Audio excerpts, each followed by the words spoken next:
Good morning students. BEd first year यानी BEd प्रथम वर्ष बीएड फर्स्ट ईयर में पेपर 6 जिसका नाम है जेंडर स्कूल एंड सोसाइटी यानी लिंग, विद्यालय और समाज,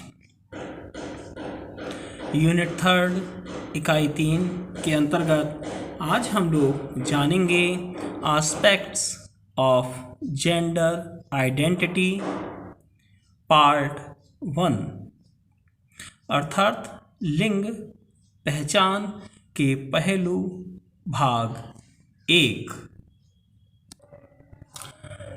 राजनीतिक पहलू पॉलिटिकल एस्पेक्ट। आज का समाज विविधता से परिपूर्ण है।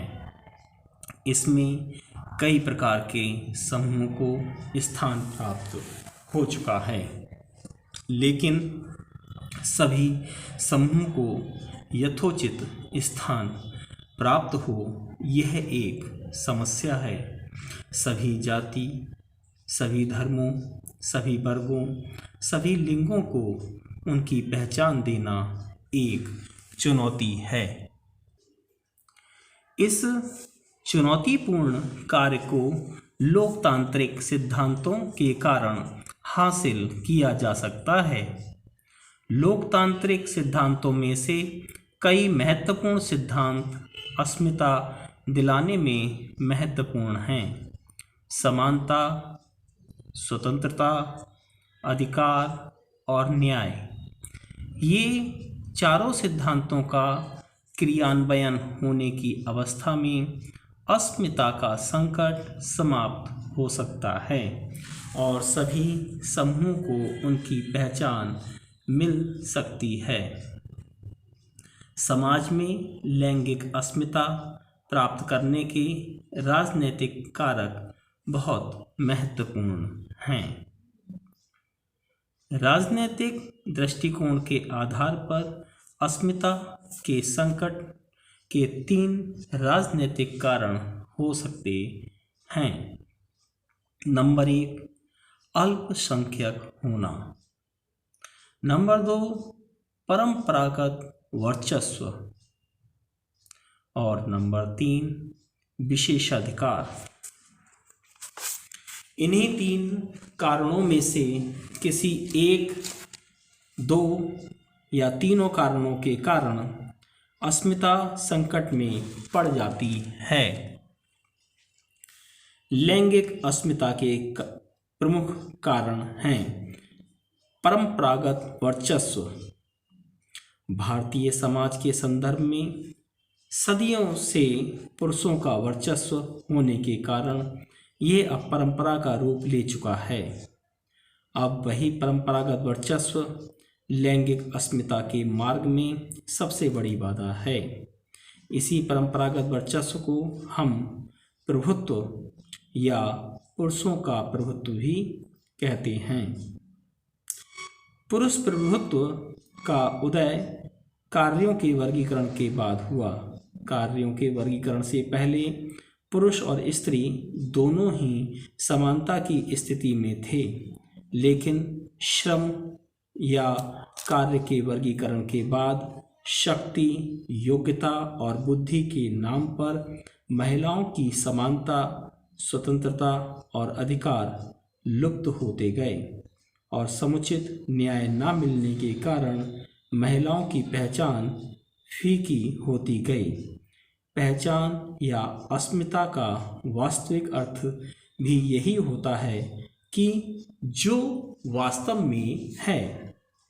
इसलिए पहचान कभी खत्म नहीं होती, यद्यपि फीकी हो सकती है, जिसे पुनः उसी रूप में प्राप्त किया जा सकता है। अगला पॉइंट आता है हमारा इकोनॉमिकल एस्पेक्ट। हिंदी में कहते हैं इसको आर्थिक पहलू। सदियों से महिलाएं आर्थिक क्षेत्र से कोई प्रत्यक्ष संबंध नहीं रख सकती थीं, परंतु इंग्लैंड में औद्योगिक क्रांति के कारण उद्योगों की अधिकता हो गई और काफ़ी संख्या में लोग घरों से बाहर आने लगे और काम की अधिकता के कारण पुरुषों के साथ साथ महिलाएं भी घरों से बाहर निकलने लगीं और घर से बाहर निकलकर विद्यालयों, फैक्ट्रियों और कार्यालयों में काम करने लगीं। आर्थिक आवश्यकताओं, शिक्षा में वृद्धि, शहरीकरण का दबाव, परिवार का एकल प्रकृति का होना, बाजारवाद आदि के कारण महिलाओं ने विभिन्न कार्य क्षेत्रों में पदार्पण किया। भारत में महिलाएं औपचारिक एवं अनौपचारिक दोनों ही क्षेत्रों में कार्यरत हैं। अनौपचारिक क्षेत्रों में महिलाएं अधिकतर कृषि कार्यों, मकान बनाने आदि क्षेत्रों में कार्यरत हैं। इसके अतिरिक्त मधुमक्खी पालन, हथकरघा उद्योग जैसे बुनाई, टोकरी बनाने, कढ़ाई, मत्स्य पालन, मुर्गी पालन आदि के द्वारा अपनी आजीविका के लिए धन कमा रही हैं। इन कामों को करने के साथ ही साथ महिलाएं अपने घर का भी सारा काम भी करती हैं, लेकिन अनौपचारिक क्षेत्रों में महिलाओं को पुरुषों की तुलना में कम वेतन मिलता है और उन्हें रोजगार की सुरक्षा आदि प्राप्त नहीं होती है। औपचारिक क्षेत्रों जैसे स्कूल, बैंक, कॉलेज, कार्यालयों, अस्पताल, औद्योगिक भवनों में भी महिलाएं काफ़ी संख्या में कार्यरत हैं। इन क्षेत्रों में महिलाओं को भी बीमारी के लिए छुट्टियां, मातृत्व अवकाश, मेडिकल सुविधाएं आदि प्रदान की जाती हैं। महिलाओं की असमानता से संबंधित सबसे बड़ी बाधा के रूप में उनकी वर्तमान स्थिति के लिए जिम्मेदार कारक आर्थिक निर्भरता की कमी है। औपचारिक एवं अनौपचारिक क्षेत्रों में काम करने के अतिरिक्त अधिकतर महिलाएं अपने परंपरागत घरेलू कार्यों में लगी रहती हैं, जिसके काम के लिए उन्हें कोई नगद मूल्य या वेतन नहीं मिलता है। पुरुष ही घर से बाहर जाकर वेतन या धन कमा कर लाता है और वही परिवार की आय का प्रमुख स्रोत बना रहता है, लेकिन महिला घर का काम करने के बावजूद कोई आर्थिक मूल्य अर्जित नहीं कर पाती है। परंतु वास्तविकता ये है कि घर की जिम्मेदारियों को छोड़कर ही पुरुष बाहर जाकर अपनी कुछ योग्यताओं, श्रम के आधार पर नगद धन या वेतन प्राप्त करता है। यदि महिला भी घर से बाहर काम करना शुरू करती है तो उस स्थिति में दो ही विकल्प बचते हैं। पहला विकल्प तो ये है कि महिला घर से बाहर जाकर नौकरी करे और पुरुष घर के जो भी घरेलू काम हैं उन कार्यों को पूरा करे। दूसरा विकल्प ये है कि घर के काम की जिम्मेदारी किसी नौकर के सहारे छोड़कर दोनों ही व्यक्ति बाहर जाकर धन अर्जित करें। वर्तमान समय में शहरों में यही दूसरे विकल्प की प्रवृत्ति पाई जा रही है तथा महिलाएं आर्थिक रूप से आत्मनिर्भर हो रही हैं। अब हम लोग जानेंगे formation of gender identification. Hindi में इसको कहते हैं लिंग पहचान का निर्माण।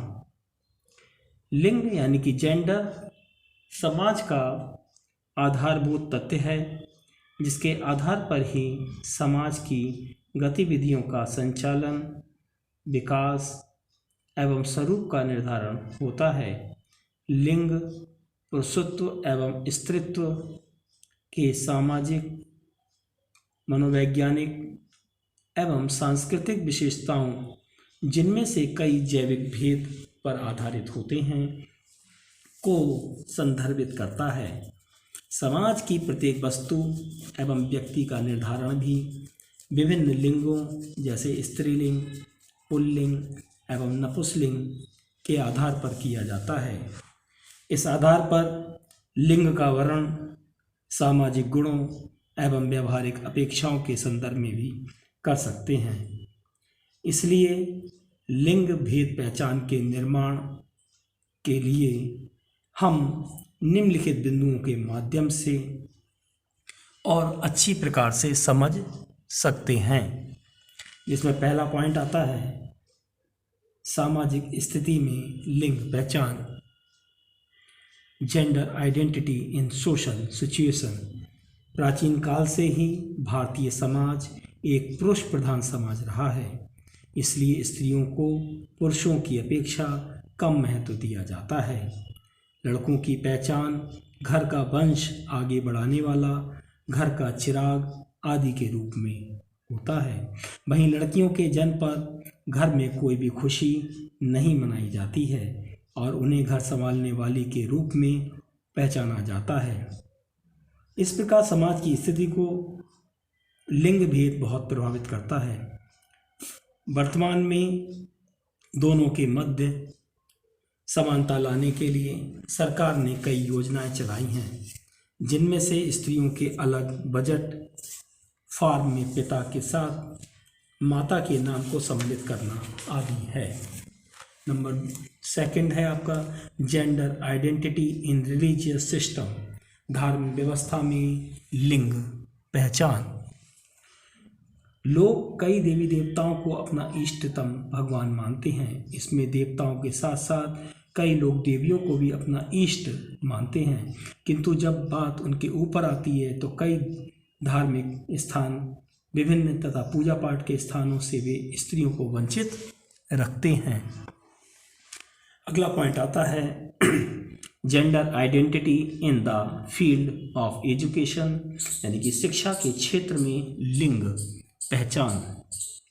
पहले बालक एवं बालिका की शिक्षा में पर्याप्त भेद किया जाता था, किंतु वर्तमान परिस्थितियों में बहुत सुधार हुआ है। शिक्षा के में लिंग यानी कि स्त्री पुरुष का ध्यान रखा जाता है। सरकार बालिकाओं की शिक्षा हेतु विशेष विद्यालयों, उनकी रुचियों के अनुसार पाठ्य सायगामी क्रियाएं, पाठ्यचर्या आदि पर विशेष ध्यान दे रही है। अगला पॉइंट आता है हमारा चौथा point, gender identity on the basis of costume, परिधान के आधार पर लिंग पहचान। समाज में प्रायः लिंग की पहचान उनके परिधान के आधार पर किया जाता है। पुरुष पैंट, शर्ट, धोती एवं कुर्ता पहनते हैं और लड़कियां साड़ी, सलवार, सूट पहनती हैं। इन्हीं परिधान के आधार पर समाज लिंग की पहचान करता है। पांचवा पॉइंट आता है हमारा gender identity on the basis of physical structure, शारीरिक संरचना के आधार पर लिंग पहचान। लिंग की पहचान शारीरिक संरचना के आधार पर भी की जा सकती है। स्त्री एवं पुरुष दोनों की शारीरिक संरचनाएं एक दूसरे से भिन्न होती हैं। स्वाभाविक रूप से भी दोनों में भिन्नता पाई जाती है। स्त्रियों में कोमलता पुरुषों की अपेक्षा अधिक पाई जाती है। Thanks for watching. धन्यवाद।